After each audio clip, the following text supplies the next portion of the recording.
Deməli müəllimlər, indi mən sizə danışacağım diferensial təlimdən. Gəlin baxaq görək, diferensial sözü nədir ümumiyyətlə? Ümumiyyətlə diferensial sözü fərqli yanaşma deməkdir. Yəni fərqli yanaşma, individual yanaşma, özəl yanaşmadır. Biz gəlin baxaq görək, məsələn, həyatdan deyək, hamıya eyni cür yanaşa bilirikmi? Xeyr. Çünki bəzən insan var ki, birinə bir sözü biz deyə bilirik. Deyirsən ki, ona nə desəm xətrinə dəymir. Amma bəzən elə həyatda elə insanlar var ki, ona söz deməyə ehtiyac eləyirsən, diferensial yanaşırsan deyək ki. Çünki deyirsən, deyərəm, birdən xətrinə dəyər. Bax, eləcə də biz uşaqlara bacarığına, qabiliyyətinə, potensial imkanına uyğun olaraq fərqli yanaşacağıq.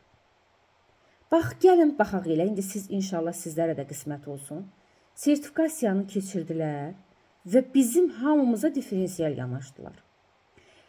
Bizə diferensial maaş tətbiq olundu. Necə? Hərənin öz bacarığına görə. 50 plus yığanlar 35% artımla, 30 plus yığanlar 10% artımla maaşlarını aldılar. Deməli, hərənin öz bacarığına, qabiliyyətinə görə diferensial yanaşıldı. Və eləcə də biz şagirdlərimizə diferensial yanaşmada hərənin öz bacarığına, qabiliyyətinə görə yanaşacağıq. Diferensial yanaşmada, əziz müəllimlər, müəllim necə yanaşmalıdır və hansı xüsusiyyətləri nəzərə almalıdır? Biz diferensial yanaşma zamanı şagirdlərimizə 3 xüsusiyyəti nəzərə alacağıq. Şagirdin marağını, şagirdin səviyyəsini və şagirdin öyrənmə tərzini nəzərə alacağıq. Bax, gəlin baxaq görək. Maraq deyəndə nə nəzərdə tutulur?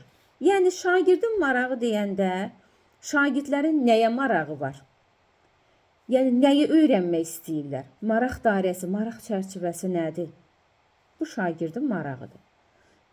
Səviyyəsi deyəndə, biz onun səviyyəsinə baxacağıq. Nə olsun ki, marağı var? Gəlin baxaq görək, qabında bir şey varmı bunun? Yəni, marağı deyəndə, bu şagird nə öyrənib? Bugündən sonra nə öyrənməlidir? Bu, bunun səviyyəsidir. Yəni, necədir səviyyəsi? Hansı səviyyədədir? Üçüncü isə öyrənmə tərzidir.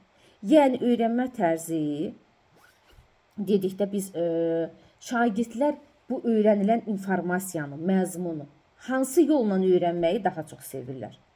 Öyrənmə tərzlərində biz demişik, 4 öyrənmə tərzimiz var. Audial, vizual, kinestetik və oxuyub yazaraq. Yəni, biz öyrənmə zamanı şagirdlərin bu 4 öyrənmə tərzini mütləq şəkildə nəzərə alacağıq.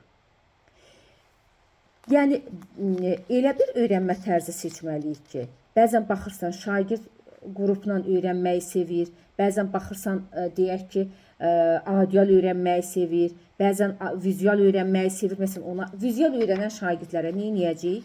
Video göstərəcəyik. Mövzu ilə bağlı slayd göstərəcəyik. Audial öyrənənlərə mətn səsləndirəcəksən. Dərsi özün səsli şəkildə izah verəcəksən.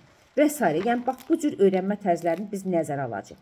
Və eləcə də, əziz müəllimlər, diferensial təlimdə biz komponentlərindən danışacağıq. Diferensial təlimin bir neçə komponenti var.